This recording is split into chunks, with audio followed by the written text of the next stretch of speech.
Oke, selamat datang di Speak Up Podcast kolaborasi antara Ngayong ID dan juga Radio Santuy.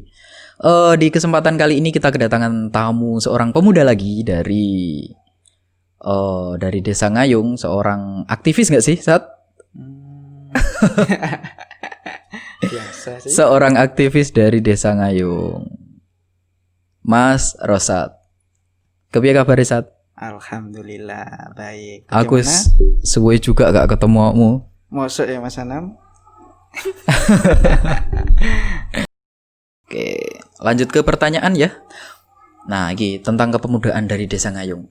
Menurut sampean ya, organisasi kepemudaan itu seperti apa sih? Nah, lalu di Desa Ngayung ini kan kepemudaan ini kan terbilang bagus ya. Gimana menurut sampean? Organisasi, kalau kita melihat organisasi itu kan sebuah perkumpulan ya Mas Anam ya. Jadi sebuah perkumpulan atau istilahnya jamiyah kalau kita mengenalnya. Nah, sedangkan kalau kita berbicara di Desa Ngayung ini sudah bagus, sangat bagus sekali dengan adanya keremajaan seperti remaja masjid, kemudian kelompok pemuda yang bernaung di desa, diantaranya seperti Karang Taruna yang di bawah naungan desa, itu juga kan sudah berperan aktif terus. Kedua organisasi seperti itu tadi.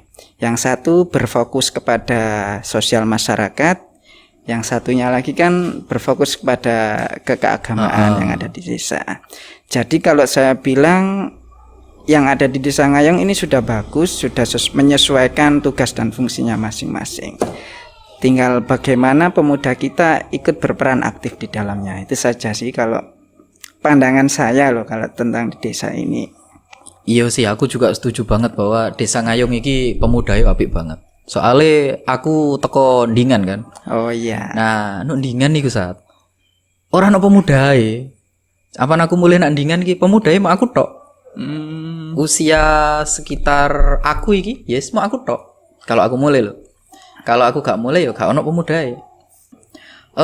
Ceritakan sedikit dong ke pengalaman sampean tentang organisasi ya kepemudaan, baik itu di kampus, di mana terserah. Utamanya di desa sih. Oke, kalau di desa ya, seingat saya 2013 silam atau 2012 silam, ketika saat itu masih eranya Mas Yunan atau Mas Dani ya sebelumnya itu ya. Mas Dani Mbak Tita itu? Ya, oh itu pernah ketua Karang Taruna? Pernah menjadi ketua, itu juga saya sudah lumayan ikut aktif. Umur piro itu? Itu umur berapa ya? Masih alia atau SMA itu ya Mas Anam ya, masih waktu itu.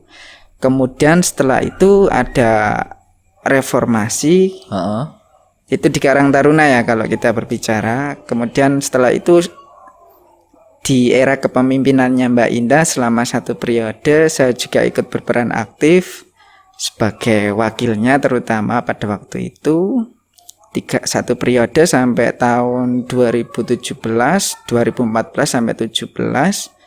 Kemudian setelah Mbak Indah di periode selanjutnya 17 sampai 20 insya Allah itu di eranya Mas Kafani saya juga ikut berperan aktif sebagai wakilnya. Nah, setiap era ataupun masa kepemimpinan mereka masing-masing itu ada ciri khas tersendiri. Setiap era, setiap masa itu adalah yang terbaik. Kalau menurut saya ya, di eranya Mbak Indah, di eranya Mas Kafani, saat ini di eranya Mas Rizky terutama, itu setiap masa itu pasti terbaik kalau menurut saya. Jadi saya sangat bersyukur bisa ikut nimbrung mengabdi bersama teman-teman mereka. Sama masih menjabat? Saat ini saya sebagai, kalau dikatakan sebagai dewan pembina ya istilahnya. Oh iya, pembina. Sebagai pembina kalau setelah masa paripurna dari kepemudaan, kalau sudah menjabat sebagai ketua ataupun wakil, kalau sudah direformasi pasti kan ada suatu proses pengkaderan di mana setelah kadernya terbentuk menjadi ketua, kita dinaikkan derajatnya istilahnya. Kita menjadi pembinanya adik-adik. Itu tadi Karang Taruna yang ada di organisasi. Ya itu sih Mas Anam. Kalau berbicara di desa, untuk saat ini mungkin saya aktifnya tetap ikut nimbrung di keremajaan, di remas ataupun di takmir, di musola-musola yang ada. Cukup itu sih. Saya ini kan juga cukup pernah di organisasi. Ya. Dan saya yakin di setiap organisasi itu pasti ada yang namanya miskomunikasi, disorganisasi. Ya intinya ada masalah-masalah organisasi yang seperti itulah. Di pandangan sampean gimana sih cara untuk mengatasi tersebut? Kalau semacam kaitannya itu mungkin lebih ke arah beda pendapat ya. Ya, miskomunikasi juga ada. Kalau beda pendapat itu lumrah lah kalau kita lihat sesama manusia atau kelompok itu sesuatu yang lazim sih. Nggak usah terlalu diperlebar lagi. Jadi kalau di organisasi terjadi semacam itu ya lumrah. Malah kita suka ada yang berpendapat seperti ini, seperti itu. Malah itu mengakibatkan cara berdialektikanya teman-teman itu semakin terasa di situ. Semakin kritis, semakin tumbuh wawasannya itu semakin tumbuh. Kita diajak berolah pikir di sana. Jadi kalau kita melihat sebagai seorang pemimpin di suatu organisasi dalam menyikapi bawahannya seperti itu ya kita atasi bersama dengan bumbu-bumbu yang ada itu tadi. Jadi kita ambil jalan tengahnya seperti apa alangkah baiknya. Nah, mungkin cukup seperti itu sih Mas Anam. Terutama ya bagi kalangan yang ataupun yang cowok dengan yang cowok itu kan banyak yang seperti beda, banyak idealisnya. Kalau perempuan paling ya berdasarkan perasaan, rata-rata seperti itu. Itu sih kalau pengalaman saya. Utamanya di kampus nih. Pernah berperan aktif banget gak sih di kampus sampai aku organisasi banget gitu? Kalau di kampus sih enggak itu ya. Saya ini soalnya mahasiswa kupu-kupu ya. Kupu-kupu istilahnya. Tapi kalau mengikuti perkembangan yang ada, saya paling suka ketika menimbrung di teman-teman asal kota masing-masing, kedaerahan mungkin ya seperti itu, ataupun di kegiatan yang bersifat religi seperti UKM yang naungannya religi seperti seni-seni kesenian hadroh ataupun seperti apa semacamnya seperti itu. Kamu kuliah ndi sih Sat? Oh, masuk ke arus ya Mas? Gak ngerti. Aduh. Kuliah ndi sih Sat kamu? Yang saat ini saya kuliah di Universitas Negeri yang ada di salah satu yang ada di Surabaya. Awakmu isek kuliah? Untuk saat ini ya alumni sana juga. Untuk yang kemarin lanjutannya saya juga sempat ke Malang. Ke Malang di salah satu universitas negeri juga. Kemudian saat ini kembali lagi ke Surabaya. Dan insya Allah dekat-dekat ini kalau rampung ya akhir tahun bisa selesai S2 tugas akhirnya ataupun tesisnya kalau kasarannya istilahnya. Aku kuliah luar negeri ya. Gak negeri. Syukurlah. Luar negeri aku. Malah keren iku. Aku sepurane gak kelas karo luar negeri. Iya dong. Luar negeri sing gak kelas be aku. Aku kuliah luar negeri ngene gak lulus skripsi aku. Peran apa sing sampean lakukan di organisasi? Kalau peranan saya sih biasa sih. Ya hanya ikut membantu apa yang bisa saya bantu ya saya lakukan.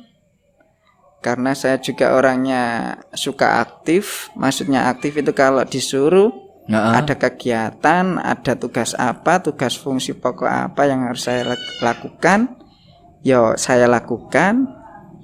Sekiranya saya bisa membantu, bermanfaat, ya saya lakukan.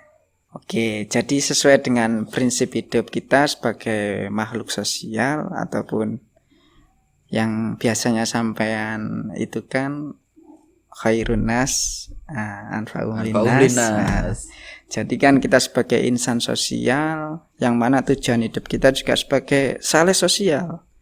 Jadi saleh sosial itu diartikan sebagai kita sebagai makhluk sosial yang bisa dibilang bermanfaat untuk sesama. Jadi prinsip hidup saya seperti itu, Mas Anam.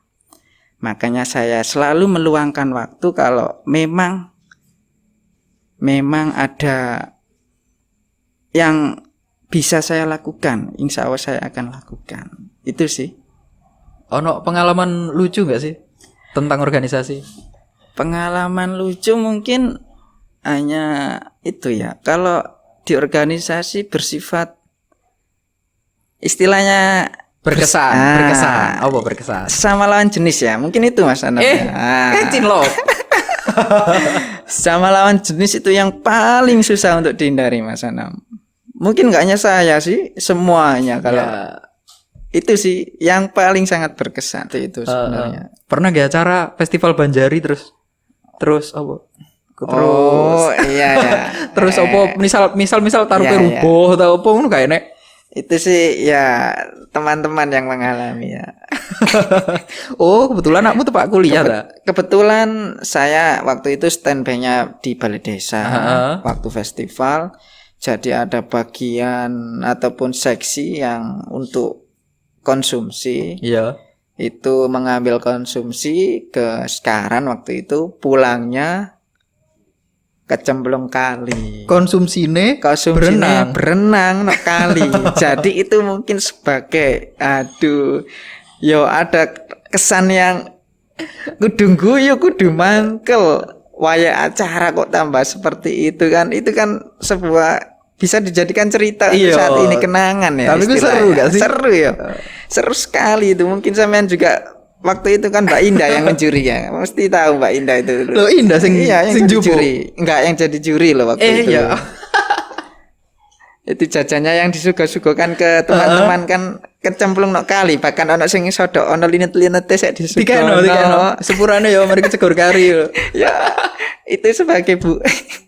Wis gak iso diceritakno maneh kudu guyu malah. Seru kan organisasi ku ya. Ono kampret-kampretnya gitu loh. Iya, pasti itu Mas Anam. Emang kalau kita ngomong organisasi ku gak iso entek ya. Iya. Entah iku cerita kanca-kanca sing lucu, cerita kanca-kanca sing aneh lah pokoknya. Ya, tapi ku keseruan dan juga susahnya organisasi. Seneng ya? Apa susah ya? Susah senang lah. Ya, saya senang dinikmati dijalani bersama itu tadi. Kalau dibilang susah ya susah, tapi kalau dibilang seneng ya seneng. Ya ikulah organisasi. Untuk pertanyaan terakhir ya. Ya. Ada nggak sih pesan-pesan untuk iki arek-arek Ngayung ID dan juga Karang Taruna Desa Ngayung untuk saat ini? Oke, sebagai closing statement. Ya, closing statement. Kalau saya berpesan kepada anak-anak pemuda yang ada di Desa Ngayung, tetap semangat, tetap kompak, jaga kekompakannya. Mari kita berdikari ataupun berkarya lewat organisasi yang kita naungi saat ini ataupun yang kita jalani saat ini. Karena walaupun dalam organisasi ataupun pengabdian tidak ada yang namanya tidak harus mengenal kata lelah, walaupun kita nggak dapat upah ataupun spesial pun seperti apa. Karena kita berbekal dari organisasi ini, kita besok akan menjadi orang-orang yang insya Allah bisa tahan akan mental yang banting itu tahan. Jadi kita sebelum berangkat menjadi seorang birokrat ataupun menjadi seorang, katakan menjadi orang yang hebat, kita harus belajar mengabdi di suatu tempat terlebih dahulu. Nah, tempatnya adalah di sebuah organisasi pengabdian itu tadi. Itu saja untuk teman-teman, tetap semangat, tetap kompak. Ayo kita terus mengabdi. Terima kasih. Oke, terima kasih atas waktunya ya Sat ya. Nah, terima kasih Mas Anam. Terima kasih juga untuk Ngayung ID karena kreatif gak sih arek-arek Ngayung ID? Kreatif sekali, saya suka gawe sebuah podcast gitu loh. Punya podcast, punya apa lagi? Website punya. Website ngayung.id. Terus timnya juga anak muda semua. Sangat bangga sekali saya juga.